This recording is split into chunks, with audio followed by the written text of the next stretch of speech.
यहाँ पर डॉक्टर बीरपाल जी आपके पास आते हुए, अगर इसका हम पॉजिटिव एंगल देखें, पॉजिटिव साइड देखें, आईएमडी की तरफ से ये बता दिया गया है कि सितंबर में भी, यानी कि सितंबर के महीने में भी अच्छी खासी बारिश होने वाली है।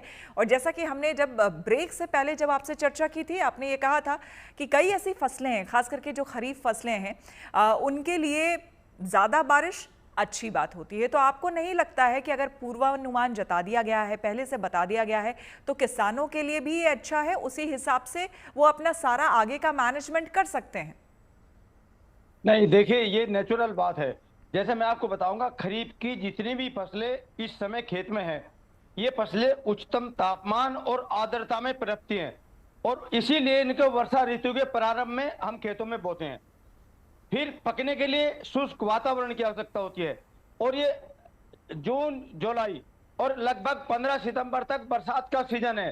15 सितंबर के बाद बिल्कुल खत्म हो जाती है बरसात, लगभग हर प्रतिवर्ष। और शुष्क वातावरण की आवश्यकता होती है इन फसलों को खेत से हार्वेस्टिंग, थ्रेशिंग करने के लिए। लेकिन ये बताइए, जब सितंबर के महीने में आप इतनी बारिश करते रहेंगे और ये होती रहेगी, मतलब तो ये फसलें पकेंगी कब? इसका मतलब किसान भाइयों का बहुत बड़ा नुकसान होने जा रहा है। कोई भी फसल ऐसी नहीं है जो इतनी अधिक खेत में स्टैंडिंग वाटर चाहती हो। और जैसे धान है या सोयाबीन है या थोड़ी बहुत आपने ये कपास है, मक्का भी थोड़ा बहुत पानी झेल लेती है, लेकिन स्टैंडिंग वाटर केवल मक्का ही वो सॉरी धान ही झेल पाता है, और वो भी थोड़े दिन के लिए।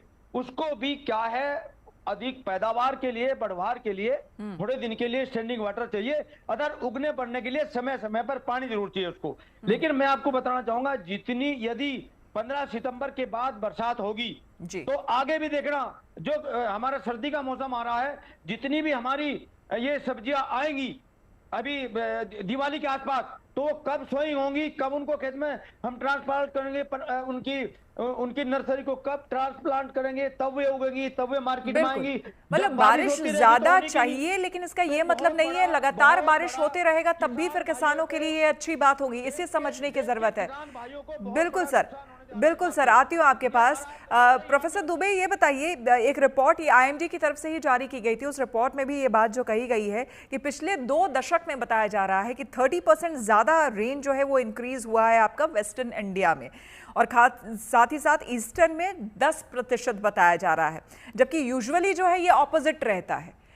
और उसके जो परिणाम है वो अभी बीरपाल जी बता ही रहे थे कि भाई ऐसा नहीं है कि लगातार बारिश होती रहेगी तो किसानों के लिए बल्ले बल्ले है, क्योंकि एक समय तक ही आपको ज़्यादा बारिश चाहिए होती है, उसके बाद अगर पानी रुक गया एक जगह पे तो फिर फसलें भी बर्बाद होंगी।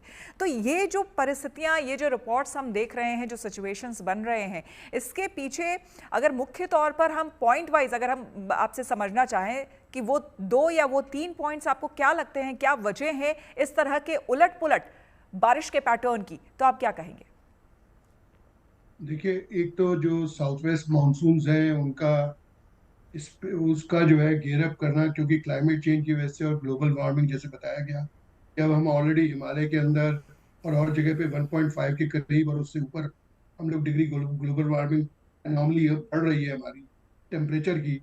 जब अनॉमली बढ़ती है तो क्या होता है कि कंडेंसेशन जो है वो ऊपर से ज्यादा होता है, इवेपोरेशन ज्यादा होता है, इवेपोरेशन से कंडेंसेशन ज्यादा होता है, रेनफॉल ज्यादा होता है। अब ये जो रेनफॉल ज्यादा हो रहा है ये हमारी बदौलत नहीं हो रहा, ये क्योंकि ये ऐसा जो है हमारे जो वेस्टर्न यूरोपियन नेशंस है उस तरफ से भी हिमालय पे अफेक्ट पड़ता है, वेस्टर्न डिस्टर्बेंसेस का उससे भी अफेक्ट पड़ता है।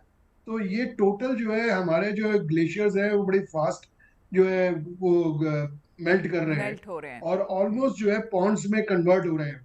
अब ये पॉन्ड्स जो है जैसे दराली में हुआ, जब हैवी पॉन्ड्स बन जाते हैं और उनका डिसलोकेशन होता है उनकी वॉल्स का, तो वहां पे जो पानी गिरता है वो सीधा जाके जो है आपको अफेक्ट करता है।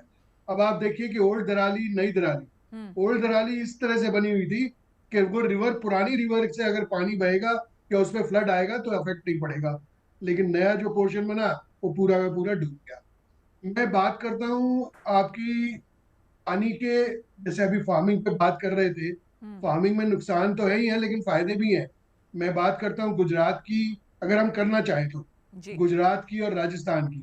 अगर पैलियो चैनल्स वहाँ के जो हैं, जो पुराने चैनल्स हैं, अगर उनको रिफर्बिश करके और उनको हम रिजनरेट कर लें और उसमें हम वाटर हार्वेस्टिंग और वाटर शेडिंग करके अगर हम पानी रोक लें तो जो लोग वहां पे प्यासे रहते हैं, जैसे गुजरात में खावड़ा एरिया है, भुज एरिया है, कच्छ एरिया है, जहाँ पे पानी पीने बिल्कुल। को नहीं मिलता है, वो पानी पीने को मिलना शुरू हो जाएगा।